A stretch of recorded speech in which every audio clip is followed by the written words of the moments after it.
Students and angels की online class में आज हम क्षितिज काव्य खंड से चैप्टर 8 कन्यादान पढ़ेंगे, जिसमें कि हमने अपनी लास्ट वीडियो में बताया था कन्यादान ऋतुराज द्वारा रचित है। इसके रचनाकार हैं ऋतुराज। प्रस्तुत कविता में स्त्री जीवन के प्रति कवि की गहरी संवेदनशीलता प्रकट हुई है। कवि ने स्त्री के लिए कोमलता के गौरव में छिपी कमजोरी के उपहास का विरोध किया है। कविता में कोई भावुकता नहीं है, बल्कि माँ के संचित अनुभवों की पीड़ा की प्रामाणिक अभिव्यक्ति है। माँ अपनी भोली भाली निश्चल हृदय अनुभव शून्य बेटी को स्त्री जीवन में आने वाली कठिन परिस्थितियों के प्रति सचेत करती हुई आदर्शीकरण का प्रतिकार करने की सीख दे रही है।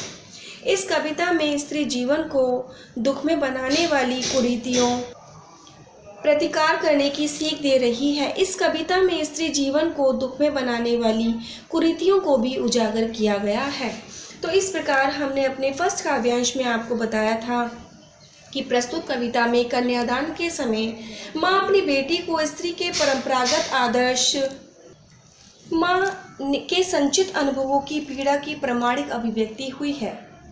जब माँ ने अपनी बेटी के विवाह के समय उसे विदा किया तो उसे लगा कि वह अपनी अंतिम पूंजी किसी को सौंप रही है। उस समय उसका दुख स्वाभाविक था, क्योंकि बेटी माँ से ही अपने सुख दुख कहती थी।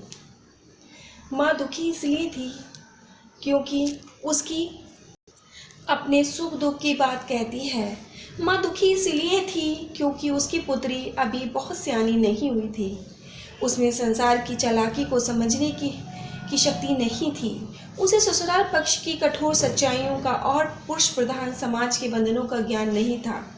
उसमें इतनी सरलता तथा भोलापन था कि उसे सुख क्या है ये तो पता था, किंतु दुख किसे कहते हैं ये उसे पता नहीं था।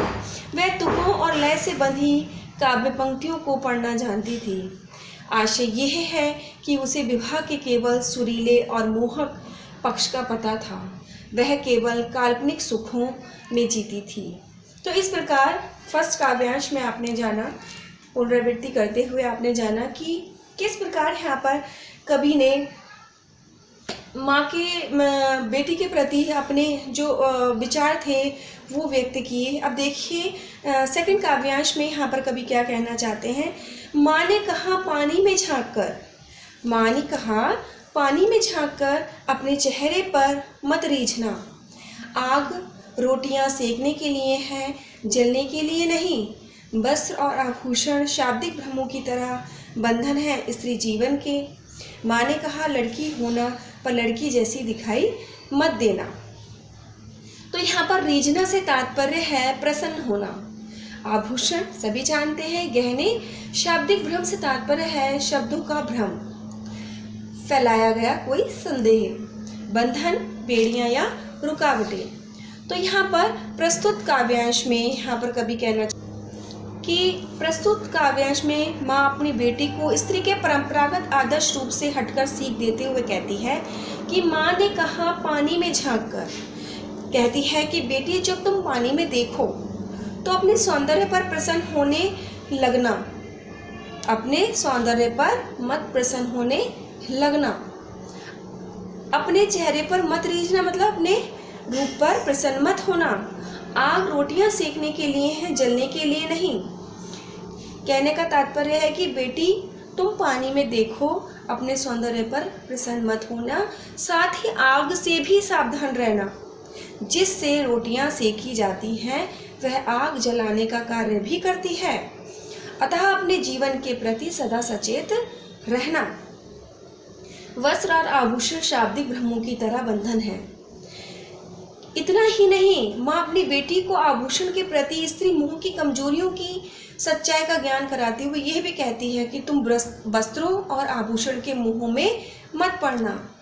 ये तो दूसरों के द्वारा किए गए प्रशंसात्मक शब्दों की तरह हैं, जो स्नेह का आभास दिलाकर तुम्हें बंधन में जकड़ लेंगे। बंधन है स्त्री जीवन के। माँ ने कहा लड़की होना पर लड़की जैसी दिखाई मत देना। तो ससुराल में रहकर तुम लड़की की तरह मर्यादा भरा आचरण करना, लेकिन एक सामान्य और कमजोर लड़की की तरह किसी के अत्याचार को सहकर दुर्बल मत बनना।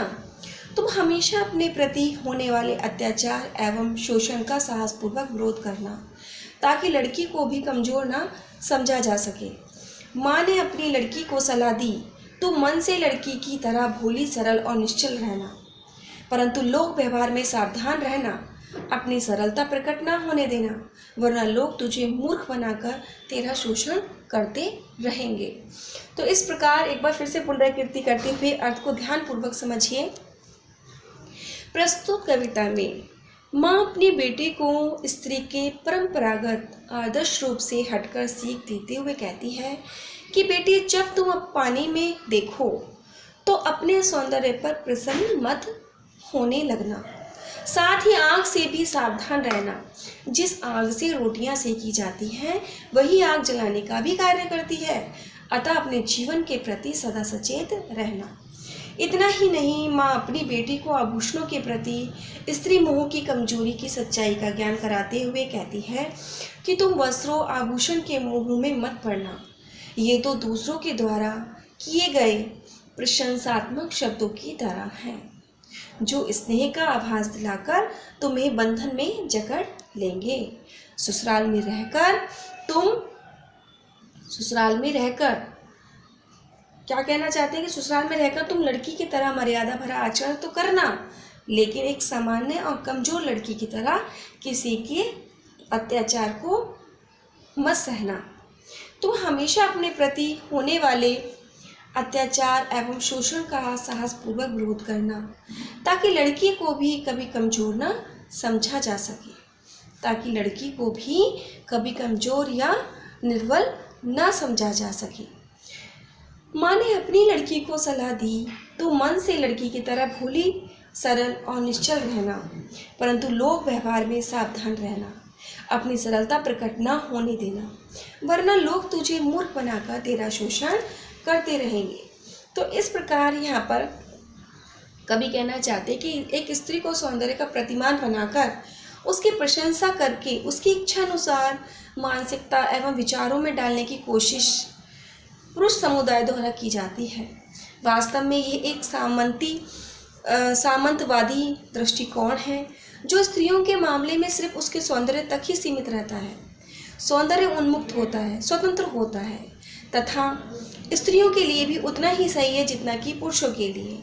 स्वतंत्र व्यक्तित्व के अभाव में स्त्रियां अपने सौंदर्य को बनाए रखने हेतु अपने अस्तित्व को भूल जाती हैं, जो सर्वथा अवांछित है। तो इसमें कवि ने यही बताया है कि इन सब मोह माया में या शारीरिक सुंदरता में या आभूषणों के मोह जाल में मत फंसना।